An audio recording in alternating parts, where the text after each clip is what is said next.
ఆదికాండం 2వ అధ్యాయం 7వ వాక్యం ప్రకారం నేలమంటి నుండి నరుణ్ణి తయారు చేశాడు దేవుడు. ఆదాము అని పేరు పెట్టాడు. సృష్టిలో మొదటి మానవుడియనే. దేవుడే స్వయంగా డైరెక్ట్గా ఆదామును తయారు చేశాడు.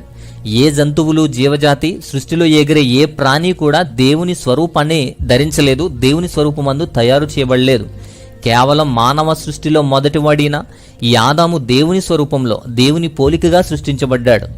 ఆదికాండం 2వ అధ్యాయం 21 నుంచి 23 వాక్యాల ప్రకారం దేవుడు ఆదామునకు గాఢనిద్ర కలుగజేసి, ఆదామును గాఢనిద్రలో ఉన్నప్పుడు ఆదాము పక్కటెముకలలో ఒక ఎముకను తీసి మిగతా ప్రాంతాన్ని మాంసంతో పూడ్చివేశారు.